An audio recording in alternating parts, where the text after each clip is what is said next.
This was after 1 or 2 rope climbs.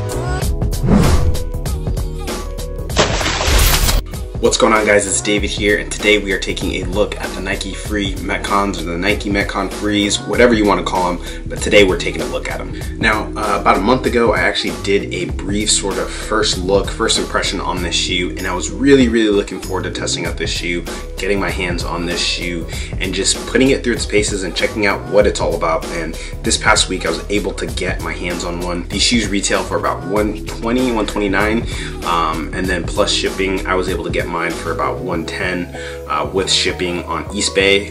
There's like a 17% off discount, so make sure to look for that. And all right, guys, so with today's review, I'm just gonna be straightforward and honest with you guys, especially since I was really looking forward to the shoe, and we're just gonna break this review down into just the things that I liked about this shoe and the things that I didn't like about this shoe. But I'll go ahead and give you guys the bad news first. As you guys saw at the beginning of this video, the biggest downside of this shoe is the fact that it gets destroyed pretty easily. It deteriorates pretty easily.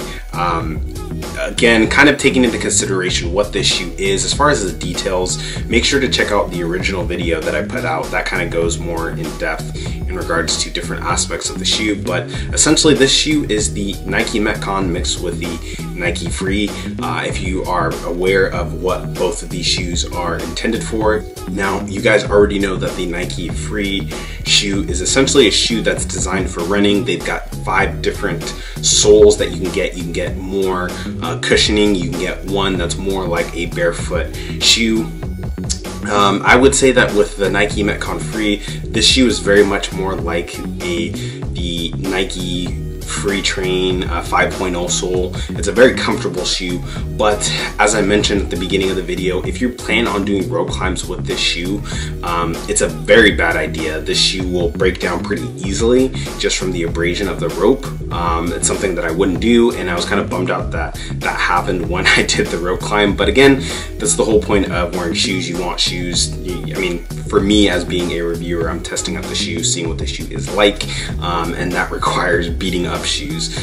So as far as what you're getting yourself into, you can already see that the material on the midsole is not really what you would find on the other Metcons. The other Metcons their soles are very much more durable. It's night and day difference. And then also with this shoe, the shoe is very compressible. The sole is very compressible. So as you can see, I did about 3 triples at 80 kilos, or about 177, I think it is, something like that. I did 3 triples, and that was after working up to my other work that I was doing for my Oli lifting.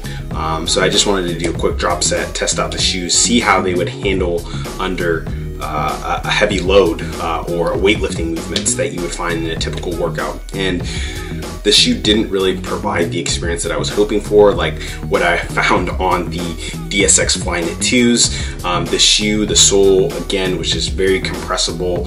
I didn't really even feel stable doing those cleans in this shoe, just because I was moving around a lot in the shoe. But honestly, at the end of the day, that's pretty much it as far as things that I didn't like about this shoe. The shoe is very comfortable. The shoe is very flexible. The shoe is very comfortable, especially for wearing for extended periods of time. I myself tend to like to wear my shoes untied. That's just something I like to do.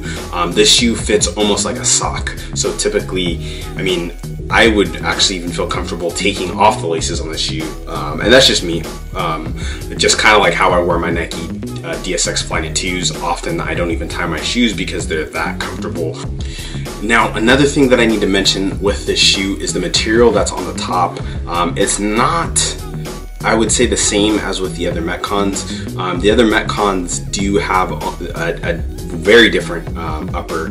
This is almost like a mesh with a plastic rubber coating on it to kind of protect it against the elements. To say this is a Metcon it is a Metcon. You know, this is what they've called the shoe. It does have some elements of being a Metcon, but it's pretty different. It's, like I said, it's a much more comfortable shoe, a much more comfortable Metcons outside of the other Metcons. It fits like a glove. Another cool thing about this shoe, it's got these little eyelets here that allow you to change the tightness on the shoe. So if you want a little bit more of a tighter fit, you can bring those down.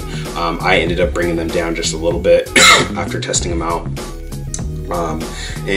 Again, I mean, I think with this shoe, what you're looking at is a shoe that's going to be really great for more of those body weight style Metcons. It's going to be really great for those workouts where you're not really pushing for heavy loads, but you are pushing for speed, you are pushing for intensity, endurance. Maybe let's say you're doing a 500 meter row, 500 meter run sort of deal, or you're just moving around a lot. You're not necessarily doing a lot of weight or Olympic style movements. Things like box jumps, these felt great. At the bottom of the shoe, they do have these different points on the shoe that provide a little bit more stability, because if you look, the shoe flexes a lot, and it kind of plays to more of the downside of using this shoe, because the shoe isn't going to really provide you much stability in those big lifts. I wouldn't squat in this. As you see, I did some front squats with it. It was about 80 kilos, I think, and the shoe moves around a lot. But again, I mean, as far as these other body weight movements, the shoe is very comfortable. The shoe is very flexible. The shoe responds very well to body weight style movements. I think this is definitely a shoe that I would wear on conditioning days. I wouldn't wear this if I'm going for heavy lifts, or if I did wear it, it would just be for warm-up lifts. And that's pretty much it with this shoe. I mean, as far as quality, I would say that it didn't really live up to the quality that I was hoping. I was really hoping that this would be a shoe that would be almost comparable to the Nike Flyknit DSX 2s, but I will say that this shoe would definitely be a shoe that I would wear instead of the DSX rubbers. I also did a review on that, and I mentioned how that sole on that shoe was definitely very compressible, and it was a little bit more for endurance or cardio style or based workouts. The same thing goes with this. I really wouldn't wear this on days where I'm doing 30 clean and jerks for time. Maybe I would wear this for Murph because it's body weight, I'm moving around a lot, I'm running miles. This is definitely a great shoe for just doing tons of running, doing tons of intervals. It does have the rope protection, but as you guys saw earlier at the beginning of the video, it didn't really do much to protect it from these other points on the shoe that would make contact with the rope. So I don't know, maybe that's something that they didn't take into consideration when they were designing the shoe.